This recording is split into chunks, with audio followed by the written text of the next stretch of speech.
Gloria a Dios por este hermoso día que nos ha dado para recibir la revelación, la palabra de vida eterna. Y hablando de eterna, el tema es el reino eterno de Yahweh o el reino eterno de Dios. Es un tema muy largo, así que necesitamos realmente que el Señor obre abriendo nuestro entendimiento. Oramos pues, amado Padre, gracias, invocamos tu nombre, en el nombre de tu Hijo Jesucristo, para que todo lo que tú has dispuesto para nosotros hoy lo podamos recibir en plenitud. Te ruego que tu espíritu de sabiduría, de revelación opere abriendo nuestra mente espiritual y así podamos discernir, entender y poner por obra tu palabra. En el nombre de Jesús te damos gracias. Y todo el pueblo dice amén. Bueno, vamos a hacer, hermano. El tema del reino es un tema bien controversial. Cada persona tiene su idea acerca del reino y he preferido hacer un tipo panorámico acerca del reino para poder tener más clara la idea y poder así desarrollar pues mi vida espiritual también. Entonces escogí el texto de Mateo 6:13.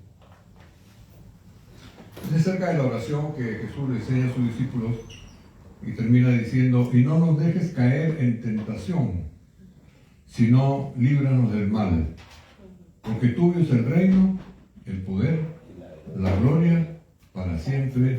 Amén. Qué buen texto este. Entonces el reino de Dios o el reino de Yahweh debe ser uno de los temas más importantes que todo creyente debe de saber, aprender y practicar lo más pronto posible para llegar a ser hechos hijos del reino de Yahweh. Porque según Efesios 4:13, hasta que todos lleguemos a la unidad de fe, del conocimiento del Hijo de Dios, a un varón perfecto, a la medida de la estatura de la plenitud de Cristo. Esa es la expectación que hacen de ahí arriba para con nosotros, que debería ser también la nuestra. Hasta que Cristo sea formado en nosotros y saber que hay algunas condiciones que si no cumplimos, no heredaremos el reino. Así que para entender el reino eterno de Yahweh, tenemos que empezar por la eternidad. Y si hablamos de eternidad, entonces estamos hablando de Yahweh, quien es eterno. Entendemos que Yahweh es uno, es único, con vida en sí mismo y es eterno. No es una persona, tampoco son dos ni tres personas en uno.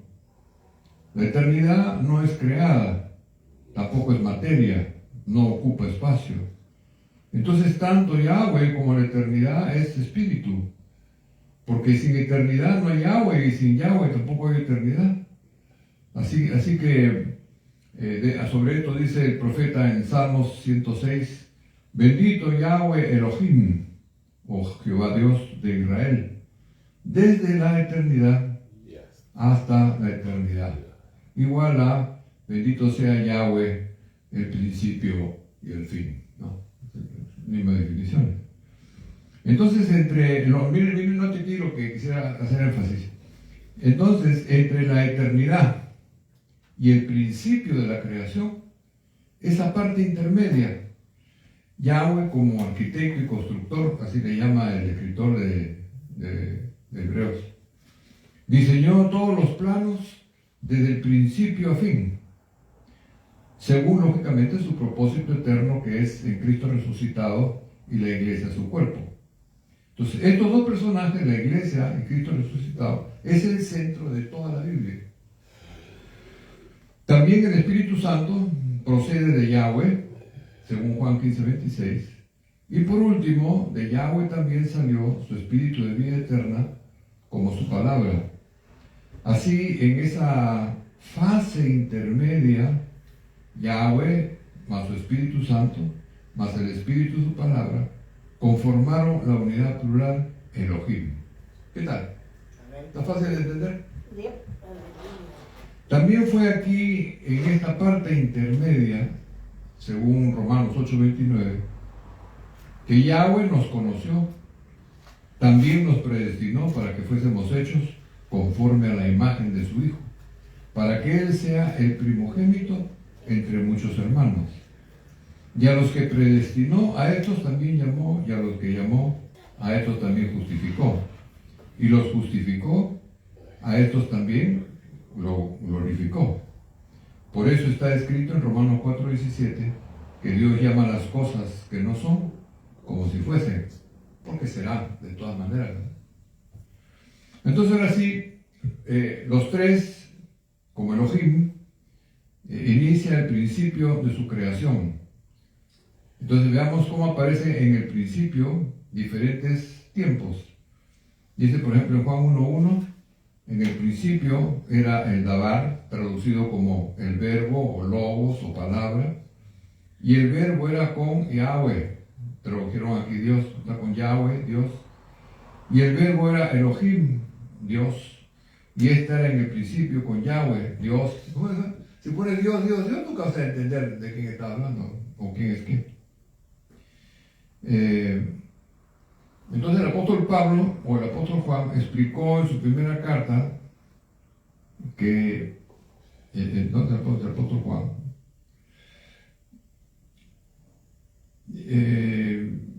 que el verbo es el espíritu de vida eterna. No es el Espíritu Santo, pero es el espíritu de vida eterna que sale de Yahweh y es la palabra, ¿no? De eso se trata. Entonces, dice en el principio, otra vez, en el principio era el verbo era con Dios y el verbo era Dios. No entiendo de quién está hablando, si Dios Padre, Dios Hijo, Dios Espíritu Santo o cuál es la mezcla. Entonces, si pudiéramos leer en el principio, era el logos o el verbo, y el verbo era con Yahweh, y el verbo era Elohim, porque es uno de los tres, y este era en el principio con Yahweh, porque no era Yahweh, sino estaba con Yahweh, como un espíritu separado, salido. Entonces el apóstol Juan explica en su primera carta que el verbo es el espíritu de vida eterna. Entonces nota que el autor del verbo es Juan. El mismo Juan explica un poco más de ese tema en su carta, en 1 Juan 1:1. Dice, lo que era desde el principio, lo que hemos contemplado y palparon nuestras manos tocantes al verbo de vida. Porque la vida fue manifestada o encarnada, y la hemos visto como Jesús hombre, y testificamos y os anunciamos la vida eterna, la cual estaba con el Padre. Por eso que eso de estaba con el Padre es lo mismo de cuando usted está leyendo Juan, en verso 1-2, en el principio era con Yahweh, ¿no? Y ahora explica, anunciamos la vida eterna, la cual estaba con el Padre, o sea, con Yahweh. ¿Ah? Hace sentido, ¿no? Y se lo manifestó. ¿Cómo se manifestó? Pues con la encarnación. Y Juan también escribe, el mismo Juan, ahora escribe en Apocalipsis 4:11, diciendo, tú eres digno, Yahweh, de recibir la gloria, el honor y el poder, porque tú creaste todas las cosas, sí, porque por tu voluntad todo fue creado y vino a ser.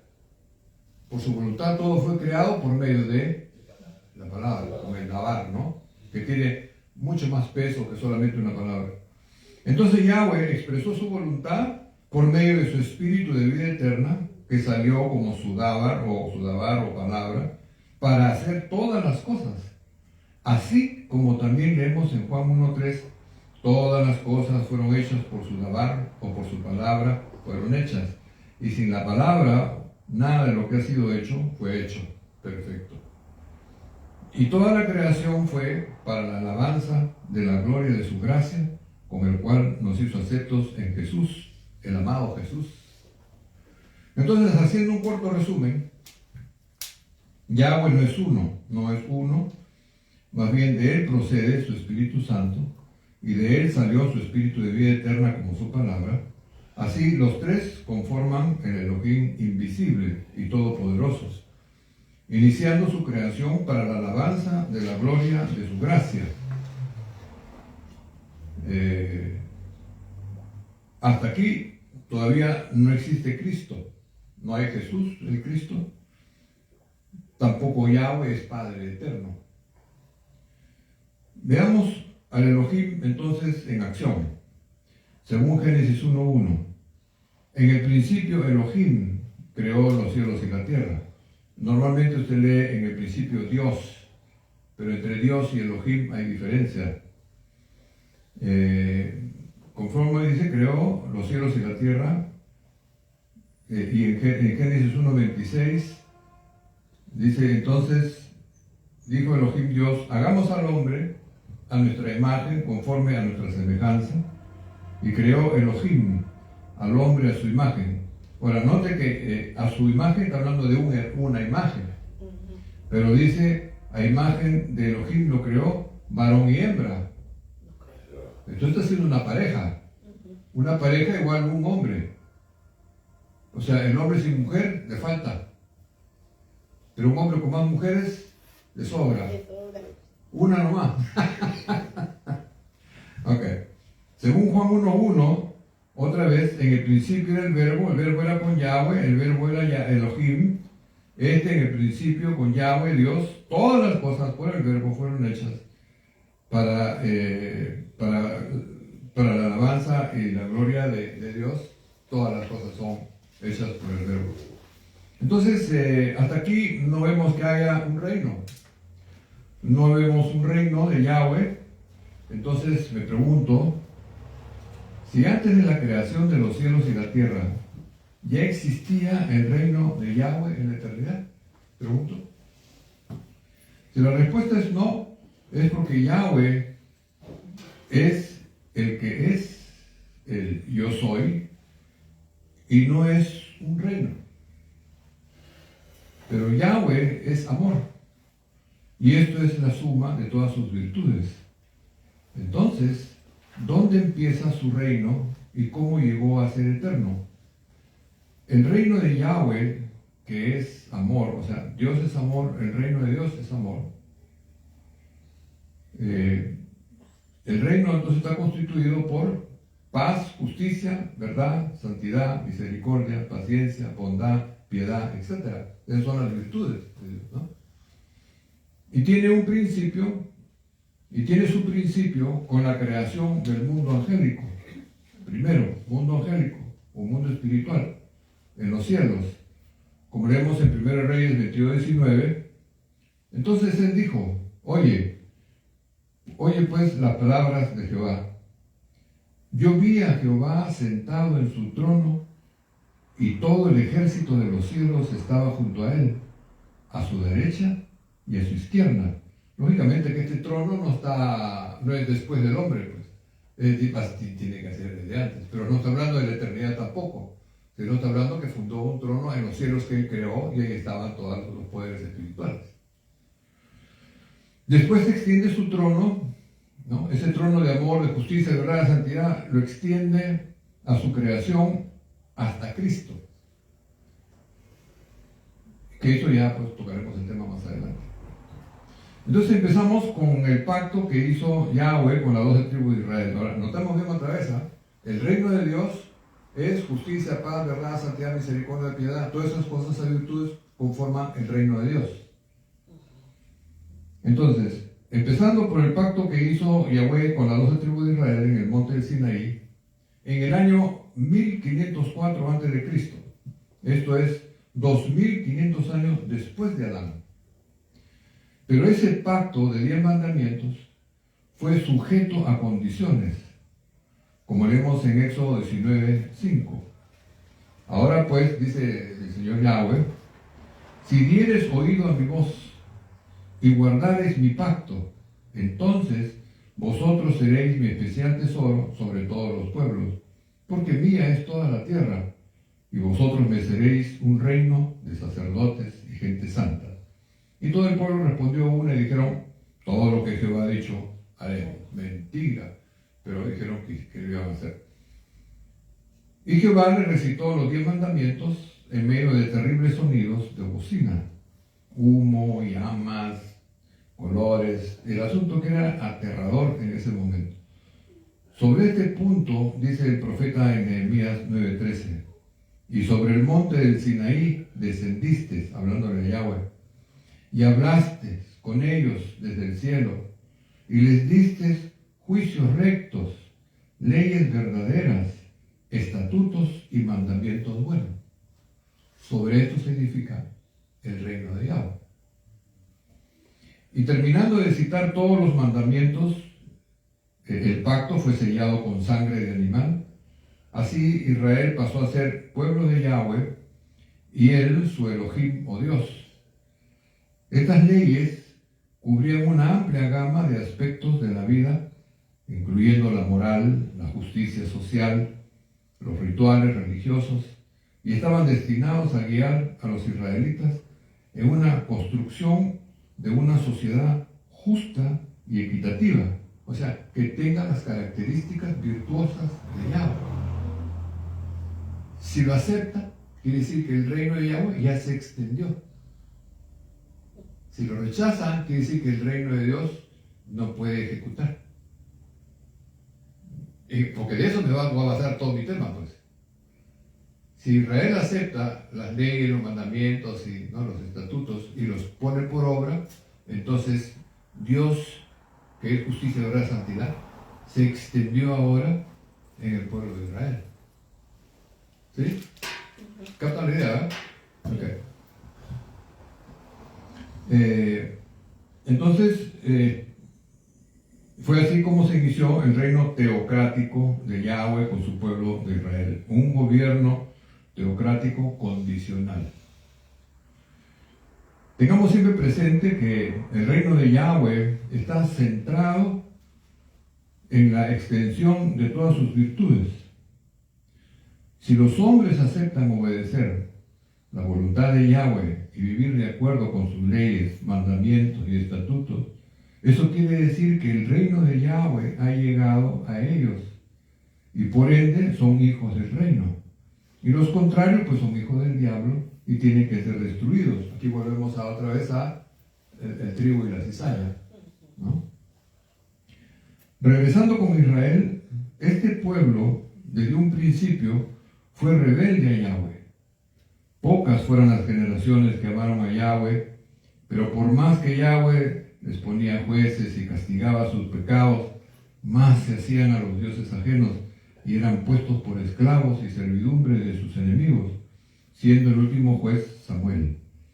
Y en el año 1104 a.C., leemos en 1 Samuel 8:3, como los hijos de Samuel se pervirtieron, entonces todos los ancianos de Israel se juntaron y vinieron a Ramá para ver a Samuel.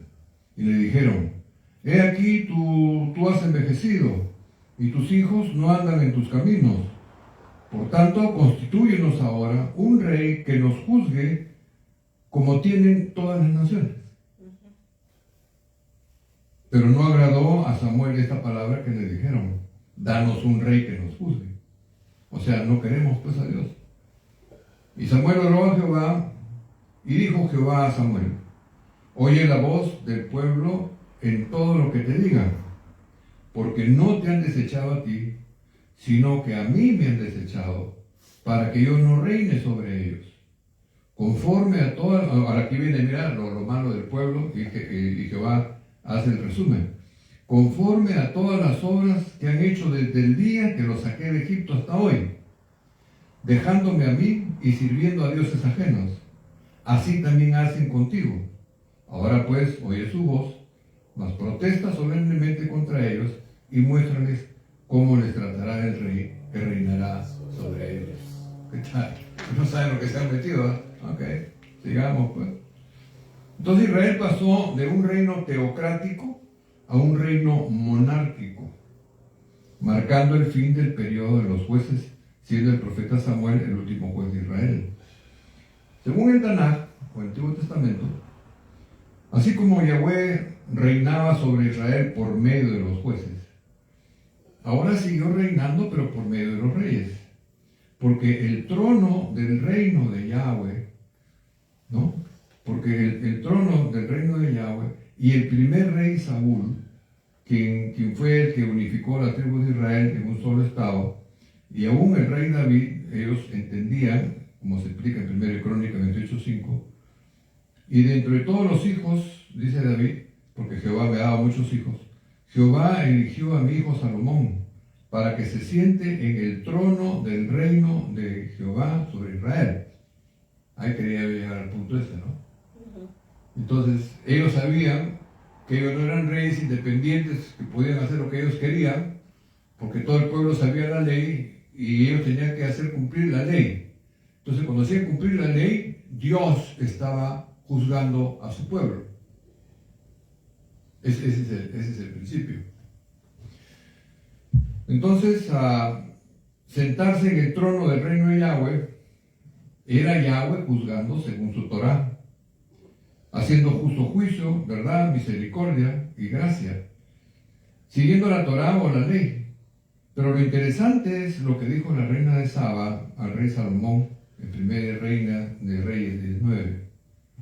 Jehová tu Elohim sea bendito, que se agradó de ti para ponerte en el trono de Israel, porque Jehová ha amado siempre a Israel y te ha puesto por rey para que hagas derecho y justicia. ¿Viene qué le está diciendo? Una extranjera. Y los israelitas se iban atrás de los baales y de los dioses haciendo... Sí, sí.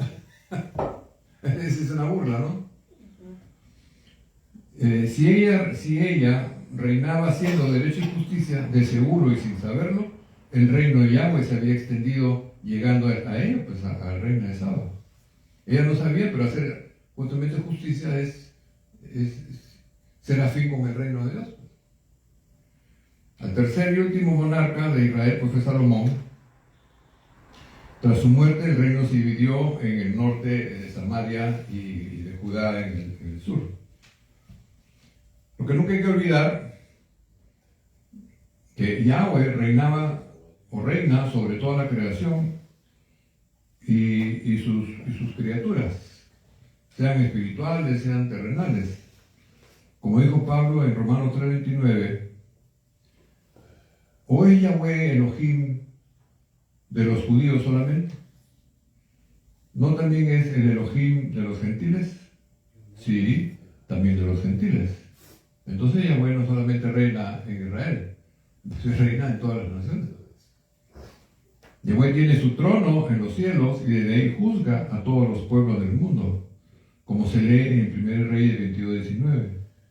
Entonces él dijo, oye pues, palabra de Jehová, yo vi a Jehová sentado en el trono, y todo el ejército de los cielos estaba junto a él, a su derecha y a su izquierda.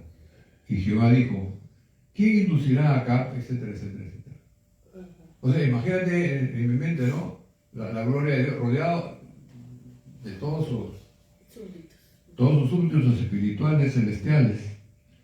Bueno, entonces, desde Salomón hasta José, el esposo de María, pasaron 30 generaciones de reyes.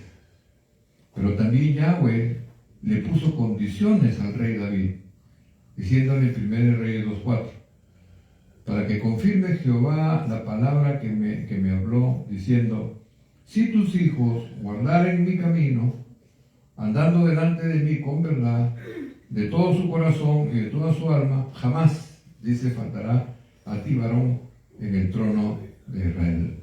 Condiciones. Todo lo que es el Antiguo Testamento son, el 99% son a base de condiciones. Pero los hijos no guardaron los caminos de Jehová, y en sus generaciones terminaron perdiendo el trono.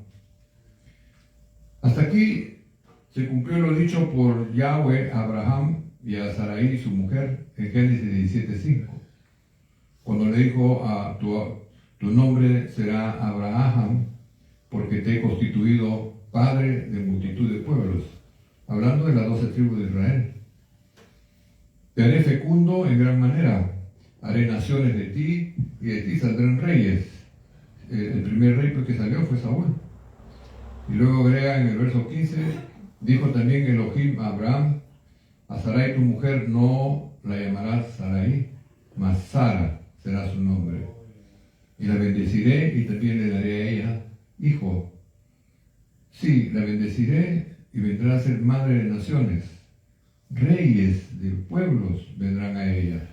Bueno, todo esto se cumplió en parte con las 12 tribus de Israel, que llegaron a ser naciones poderosas de Israel.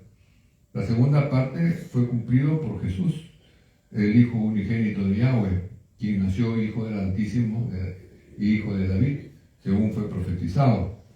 Porque en 2 Samuel dice, en el 7:12, le dice Yahweh a David, ya tanto viejo: y cuando tus días sean cumplidos y duermas con tus padres, yo levantaré después de ti a uno de tu linaje, el cual procederá de tus entrañas, y afirmaré su reino. Él edificará casa a mi nombre. Yo afirmaré para siempre el trono de su reino. Yo le seré por padre, o a él por padre, y él me será a mi hijo. Si hiciere mal, no lo castigaré con vara de hombres, y con azotes de hijos de hombres. Pero mi misericordia no se apartará de él como la parte de Saúl, al cual quité de delante de mí. Y serán afirmada tu casa y tu reino para siempre delante de tu trono, y tu trono será estable eternamente.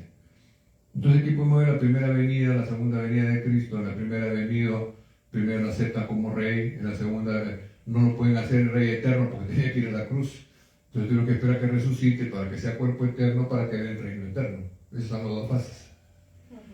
Entonces esta profecía se cumplió con Jesús en el paralelo con el rey Salomón, porque Salomón es figura del reinado de Cristo.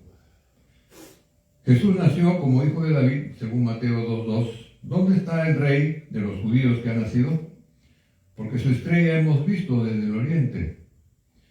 Y su reino fue afirmado en su primera venida por el pueblo, según Mateo 21:9. Y las multitudes que iban delante de él y las que iban detrás gritaban, diciendo: Hosana al hijo de David, bendito el que viene en el nombre del Señor, Hosana en las alturas.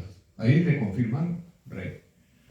Pero por otro lado, Salomón edificó la casa de Yahweh con piedras muertas, a diferencia de Jesús, quien después de ser resucitado, empezó la edificación de la casa de Dios o templo con piedras vivas. Estas piedras vivas son la iglesia, y Jesús es la piedra angular de la casa. Por esta razón, dice el profeta Ageo 2:9, la gloria postrera de esta casa será mayor que la primera, ha dicho Jehová de los ejércitos. Pues claro, ¿verdad? No necesita tanta explicación. Y el reino de Jesús será afirmado eternamente en su segunda venida, porque viene en cuerpo eterno. Lo otro que hay que notar es que el pueblo no lo reconoce, si el pueblo no reconoce a Jesús como rey, Dios lo reconoce porque lo unge. Pues. Para que ese rey tiene que ser ungido. Entonces es ungido, es nacido hijo de David, rey, y es ungido con el Espíritu Santo. Y es confirmado con el pueblo cuando lo recibe como el hijo del rey David. ¿No? ¿Está bien? Okay. Jesús nació como hijo de Yahweh, simiente de la mujer, simiente de Abraham, hijo de David, cordero de Dios. Y Jesús, como era de unos 30 años, cuando fue bautizado en agua por Juan, el Bautista, subiendo el agua fue ungido por el Espíritu Santo. Y es aquí donde pasa de Jesús a Jesús el Mesías. Porque hay gente que cree que a Jesucristo lo bautizaron. Entonces a Jesucristo no lo bautizaron a Jesús. Cuando Jesús sale ungido, sale como Mesías. Por eso que dice, el Espíritu de Dios está en mí por cuanto me ha ungido para dar buenas nuevas. ¿Cuándo lo ungieron? Cuando salió del agua lo bautizó. Entonces, pasando a ser Mesías, Yahshua igual Yahweh salva, de ahí su nombre Salvador. Entonces el ungido de Jehová fue en ese momento en que Jesús recibió toda la autoridad delegada del Padre para hacer estricta y perfectamente la voluntad de Yahweh, su Padre. Ese es el punto central. Y Jesús hablando ya por el Espíritu, o sea, por el Verbo, testificó en Juan 8:42, pues no he venido por mi propia iniciativa, sino que Él me envió. Y según Marcos 1:14, Jesús vino a Galilea predicando el evangelio del reino de Dios, diciendo: el tiempo se ha cumplido, el reino de Dios se ha acercado. Arrepentíos y creed en el evangelio. También dijo en Juan 12:49: porque yo no he hablado de mi propia cuenta, sino que el Padre mismo me ha enviado y me ha dado mandamientos sobre lo que he de decir y lo que he de hablar. De tal manera que si me oyen a mí, están oyendo al que me envió. Okay. Lo otro importante a notar es que Mateo 12:28 dice: pero si yo por el Espíritu de Yahweh echo fuera a los demonios, ciertamente he llevado a vosotros el reino de Yahweh. Nota que el reino de Yahweh está llegando en la persona de Jesús. ¿Y cuál es el reino? Pues? ¿Qué es lo que está llegando? Porque hasta ahora son palabras.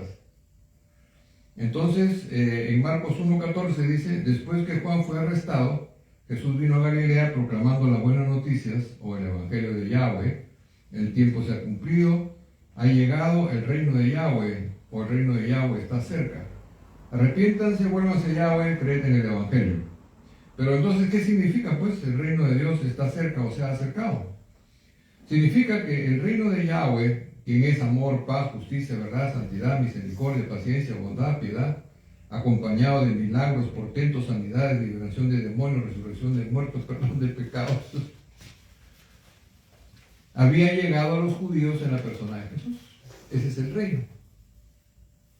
No eran ejércitos celestiales con espadas, ni con rayos láser, ni con nada por el estilo. Era simplemente la llegada del amor, de la presencia de Dios, que viene en justicia, verdad, santidad, en gracia, en piedad, en misericordia, en justo juicio, sanando, liberando, resucitando. Por eso decía: si no me creen a mí, crean pues en las obras. Y serán las obras. Ok. Entonces, arrepiéntanse, vuelven a Yahweh y crean en el evangelio, que es una buena noticia. También Jesús dijo en Lucas 4:18: el Espíritu de Yahweh está sobre mí, por cuanto me ha ungido. Eso fue saliendo del agua del bautismo. Me ha ungido en el Espíritu Santo para dar buenas nuevas a los pobres. Me ha enviado a sanar a los quebrantados de corazón, a pregonar libertad a los cautivos, vista a los ciegos, a poner en libertad los oprimidos. Pero por otro lado también dijo Lucas 11:20: pero si yo echo afuera demonios por el dedo de Yahweh, entonces el reino de Yahweh ha venido a ustedes. Ahí está, pues. En vez de echarlo a pedradas, a balazos, da la palabra y el Espíritu de Yahweh automáticamente ejecuta la liberación. Entonces eso quiere decir que Yahweh ha llegado, que su reino ha llegado, que su sistema ha llegado, que sus virtudes han llegado, liberando, sanando, porque vienen a favor de los judíos. Pero para la generación de Jesús, el pueblo de Judá había llegado a su máxima corrupción moral y espiritual. Los sacerdotes, escribas, fariseos, y Jesús le dijo en Juan 8:44: vosotros sois de vuestro padre el diablo, y lo deseo de vuestro padre queréis hacer, hipócritas, mentirosos, homicidas, etc. Pero ellos no oyeron ni creyeron a la visitación de su Elohim en su Mesías, aunque Jesús le demostró que él era el Mesías, el hijo de Yahweh, y la evidencia pues fueron las señales. Mas lo rechazaron, como leemos en Juan 19:15. Entonces ellos gritaron: fuera, fuera, crucifícale. Pilato le dijo: ¿he de crucificar a vuestro rey? ¿No tenés el rey, ah? Y es que el rey que representa el reino eterno, el reino de Yahweh. Los principales sacerdotes respondieron: no tenemos más rey que el César. ¿Hasta dónde habían llegado? En la época de Jesús. Primero quisieron rey en la época de Samuel, y le dieron rey. Y llegaron a la corrupción total, en que desecharon ya al rey enviado por Dios para poner a un rey pagano, a César, como su rey. Aquí podemos ver a Caín en los judíos, hijos del maligno, porque sus obras eran injustas, y a Abel en Jesús, hijo del reino, porque sus obras eran justas. Y así como Caín mató a su hermano Abel porque fueron llenos de envidia, así también los magistrados judíos llenos de envidia mataron a Jesús, su Mesías, Esto lo confirma Mateo 27 y 18. Dice, porque sabía Pilato, que por envidia le habían entregado. Ese fue lo mismo que hizo Caín con su hermano Abel. Mejor discernió Pilato, siendo gentil, que el sumo sacerdote, los escribas y los fariseos. Increíble. En conclusión, este Jesús, judío de nacimiento, de la línea real de David, fue el único que dio oído a la voz de Yahweh, guardando el pacto. Entonces Jesús llegó a ser su especial tesoro sobre todos los pueblos, porque de Yahweh es toda la tierra. Además, Jesús fue hecho sumo sacerdote eterno, según el orden de Melquisedec, y santo. Y la gracia de Yahweh para con los creyentes dadas en Cristo antes de los tiempos, en esa parte intermedia, empezó a ser dada por medio del Evangelio de Jesucristo, para que todos los creyentes por la fe reciban perdón de pecados, nazcan del Espíritu como hijos de Yahweh, como nuevas criaturas, hermanos de Jesús y herederos juntamente con Cristo. Además, según Apocalipsis 1:5, de Jesucristo es testigo fiel, el primogénito de los muertos, el soberano de los reyes de la tierra, al que nos amó y nos lavó de nuestros pecados con su sangre, y nos hizo reyes y sacerdotes para Dios su Padre. A él sea la gloria y el imperio por los siglos de los siglos. Amén. Y el apóstol Pedro entendió así, diciendo en 1 Pedro 2:9, mas nosotros somos linaje escogido, real sacerdocio, nación santa, pueblo adquirido por Yahweh, para que anunciemos las virtudes de aquel que os llamó de las tinieblas a su luz admirable. Nosotros, que en otro tiempo no éramos pueblo, pero ahora somos pueblo de Yahweh. En otro tiempo no habíamos alcanzado misericordia, pero ahora hemos alcanzado misericordia. Así que en Jesús, el Mesías resucitado, la iglesia, su cuerpo, será resucitado y se cumplirá totalmente Éxodo 19:5. Todo lo que Dios, todas las condiciones que Dios le puso al pueblo de Israel para que sean su pueblo, sacerdotal, santo, no lo pudieron cumplir hasta que llegó Cristo, y cumpliéndolo tuvo derecho a ser del pacto que los judíos no pudieron hacer. Entonces le quitaron a los judíos el reino, y no, dijo Jesús, el reino será quitado de vosotros y será entregado a otro pueblo que haga las obras dignas de él, y ellos quedaron afuera, ¿no? Entonces, ¿quiénes son los que cumplieron? ¿Quién fue el que cumplió las demandas del pacto? Solo uno nomás fue Jesús. Pero ¿cómo puede ser un rey que no tenga reino, que no tenga súbditos? Un hombre solo no puede ser rey de ejemplo. Pero por eso que el propósito de Dios era en Jesucristo resucitado y la iglesia.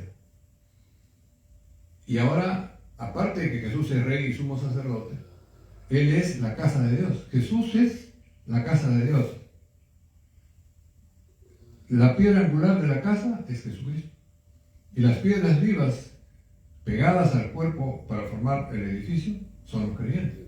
Y los creyentes salen de los judíos y de los gentiles. Y ahora, como creyentes nacidos en el Espíritu, no son ni hombre, ni mujer, ni cito, ni griega, ni griego, ni filipino, ni peruano. Aquí solamente es una nueva criatura. Entonces, pero todavía no se ha llegado el reino. Se está, por eso que lo que hizo Pablo fue anunciar el perdón de pecados para salvación. Pero ese no es el reino que Jesús predicó, pues. Entonces, lo que falta ahora es que venga la segunda venida de Cristo con cuerpo espiritual resucitado para darle vida eterna a los cristianos que todavía duermen, para sacarlos a la resurrección, unirlos con la divinidad, que es el espíritu de vida eterna, fusionar los dos y sacar un nuevo ser, un cuerpo espiritual igualito, exacto, que el cuerpo resucitado de Cristo. Entonces Cristo y su congregación, Él como cabeza, la congregación como el cuerpo, forman una unidad plural. La misma que formó Yahweh con su Espíritu Santo. La misma que formó Adán con su Eva. Así lo forma Jesucristo con su iglesia. No hay contradicción. Entonces, en la resurrección, recién ahí nosotros vamos a ser confirmados como hijos del reino. Porque hay toda una lista larga de condiciones por las cuales los que ahora son hijos del reino en proceso de madurez, estos hijos del reino todavía no han madurado, pues, y tienen prácticas, persisten en la práctica de pecados y de carnalidades, y Pablo dice, no, estos no heredarán el reino. Y está hablando de cristianos. No cristianos que pecan, sino cristianos que ya se han entregado al pecado, pues. No se han vuelto pecadores, pero hay algún pecado en el cual se han entregado y no lo quieren soltar, ¿no? Fue una mordida nomás la caída, no se comió el árbol entero. Entonces, concentro mi tema en que, para mí, como yo entiendo, el reino de Dios se extiende sobre las criaturas celestes y terrestres en sus virtudes. Cuando las criaturas se acondicionan o se aceptan y se ponen en alineamiento con Dios según las virtudes de Él, entonces quiere decir que el reino se ha extendido en esas personas.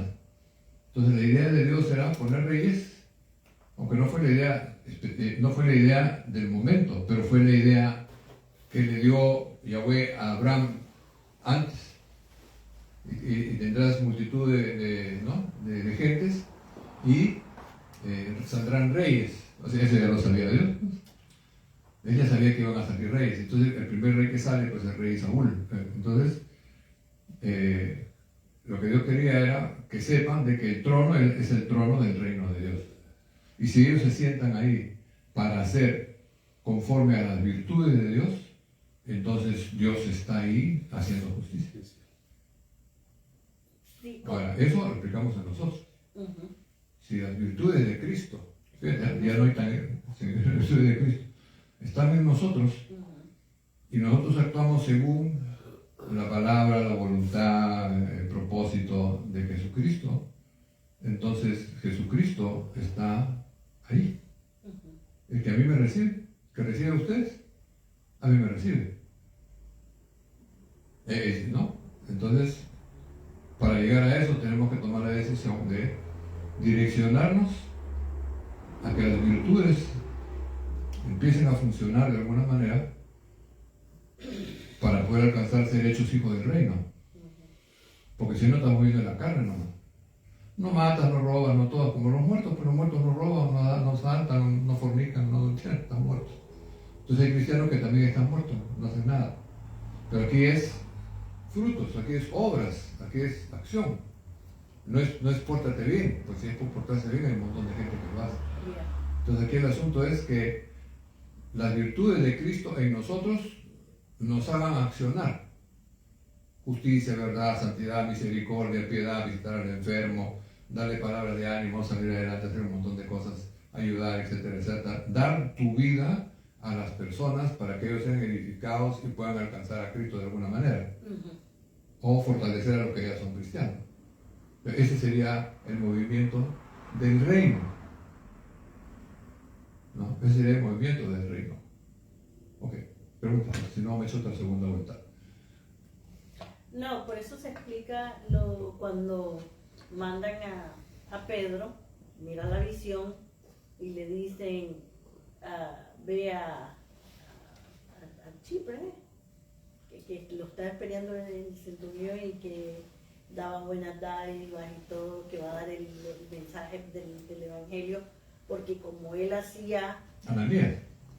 buenas cosas, no. Cornelio. Oh, Cornelio, Cornelio, yeah. hacía buenas cosas, daba dádiva a los pobres, hacía justicia, entonces ya hacía cosas del reino, pero no tenía a Cristo. Entonces Dios escoge entre toda esa gente lo que se asemejan al reino de Dios, ¿no? Sí, lo que falta es, mira, hay gente buenísima, honesta y todo lo que tú quieras.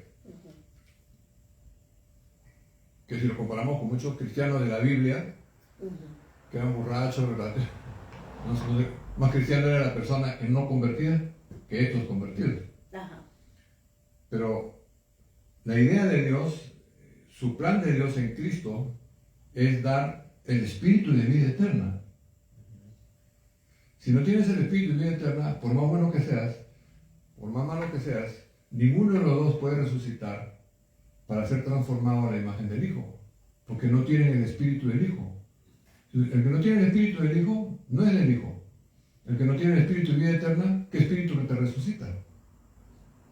Por eso que el que creyera y fuera bautizado será salvo, el que no cree será condenado. O este es el famoso Juan 3:16, para que el que creyera tenga vida eterna. Por eso que no se escoge quienes merecen de quienes no merecen el espíritu de vida eterna, porque todos son humanos, carnales, condenados a muerte. No hay forma de que ellos se puedan salvar de sí mismos. Entonces dile a todos, porque de repente este desgraciado borracho, maldito, está llorando de arrepentimiento. Y este hombre cuerdo, sereno, elegante, fancy, muy educado y todo, no cree en mí. Entonces dile a los dos, el que cree, le regala el espíritu de vida eterna para que se salve. Sí. También, como decir, la persona que dice ser buena, que hace buenas obras, buenas dádivas, ¿verdad? Se autogloría a sí mismo también, ¿no? Dice, yo soy bueno porque doy esto, doy lo otro, lo que sea.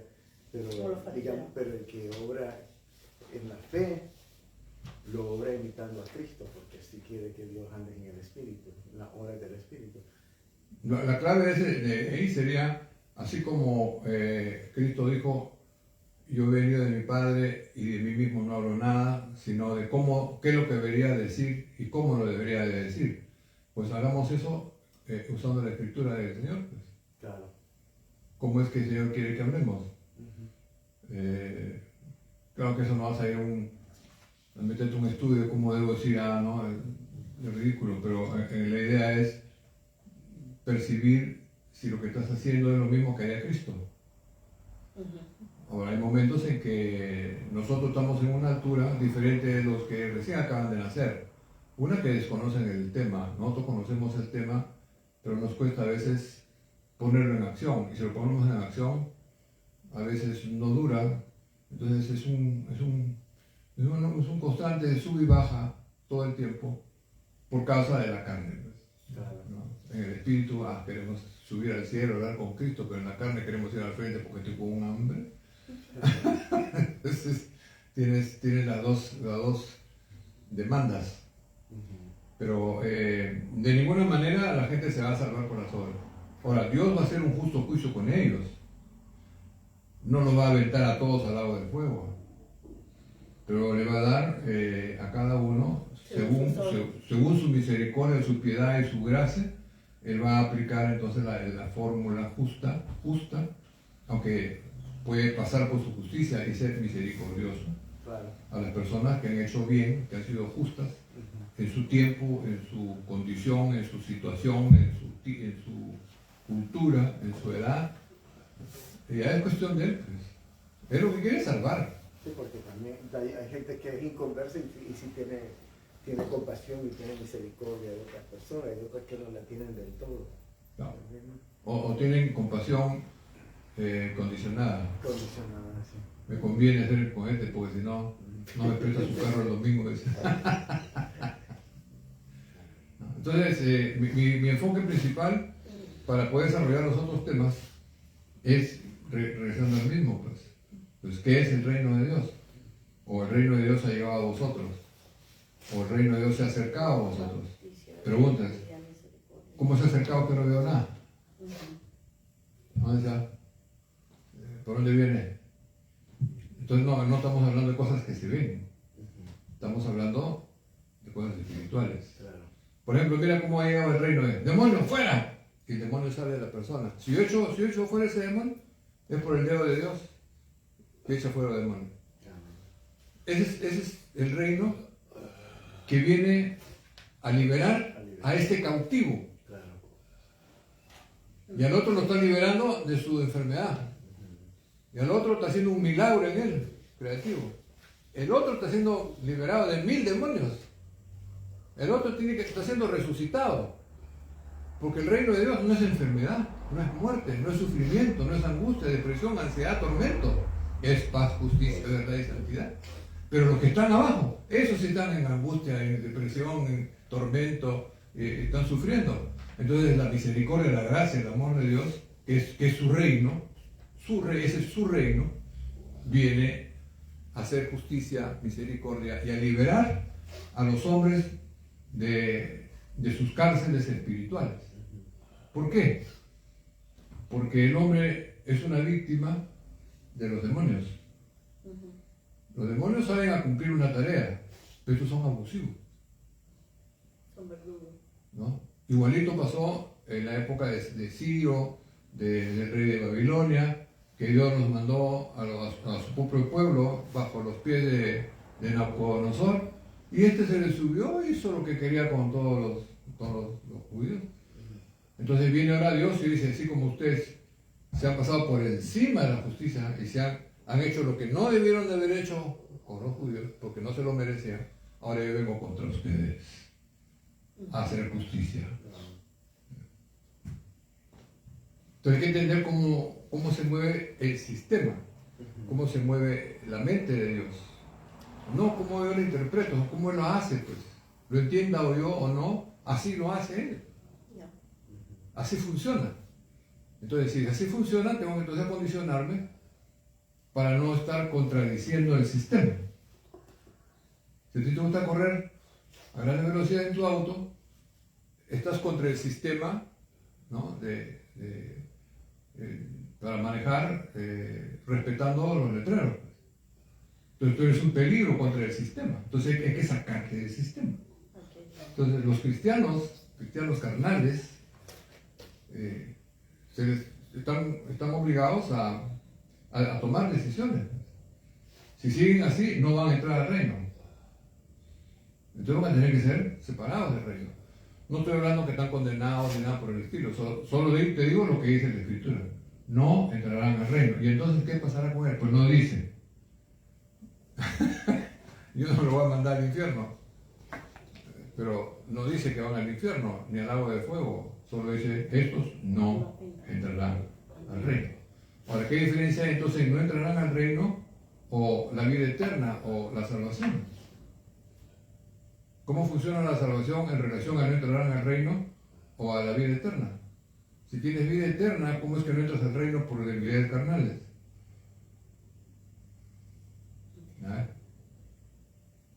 Entonces, naces del Espíritu porque subes a la cruz y te arrepientes, te bautizas y ya, ahí naces del Espíritu.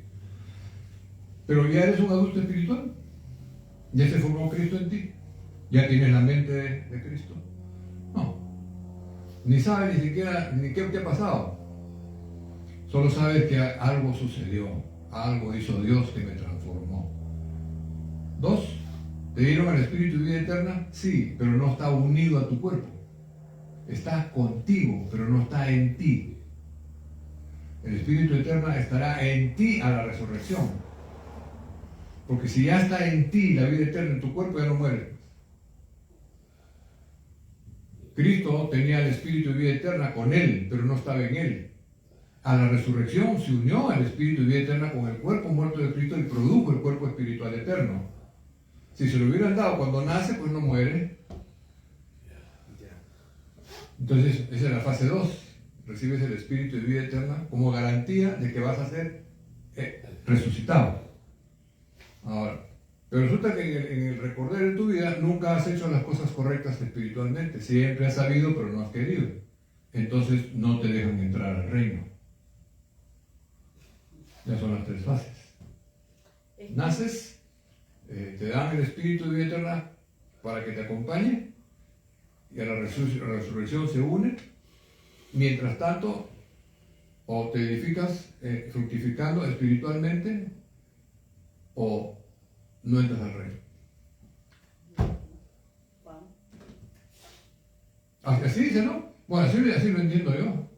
Entonces el Espíritu Santo es como cuando los reyes tenían hijos, que andaba uno, Sí. o el siervo que andaba y decía, eso no, aquí no, Sí. así, no, eso no es correcto. Sí.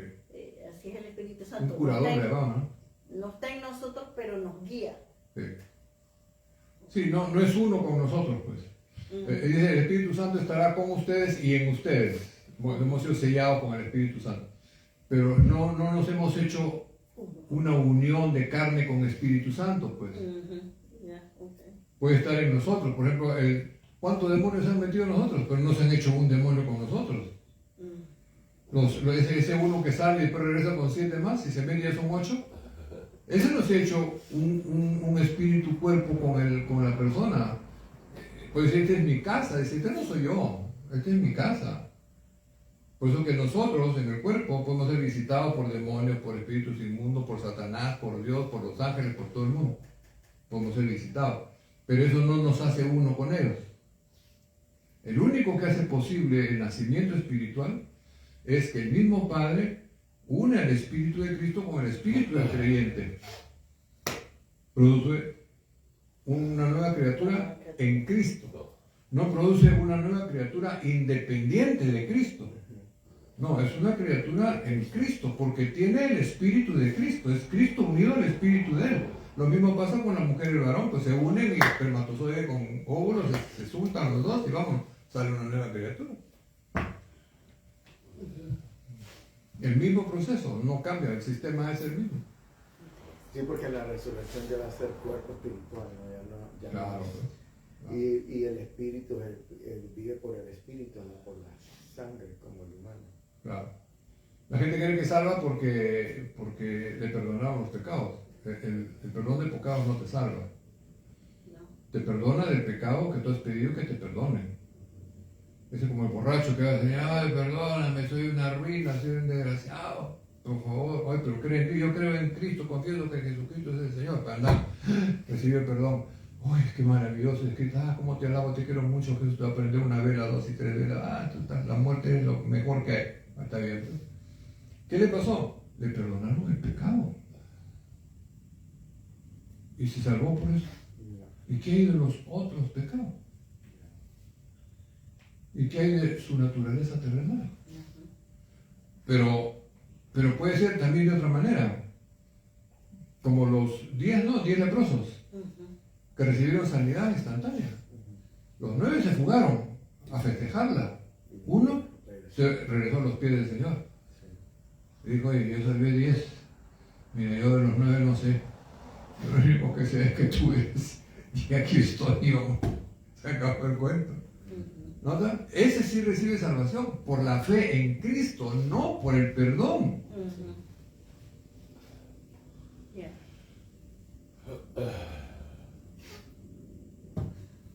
No por el perdón. Entonces mucha gente dice, no, yo fui y sentí, y me pasó y recibí. Sí, pero eso no te salva. Recibes el perdón y te sientes bien. Podemos llegar a ser cristianos bíblicos, pero no espirituales. El diablo no es cristiano, pero es bíblico.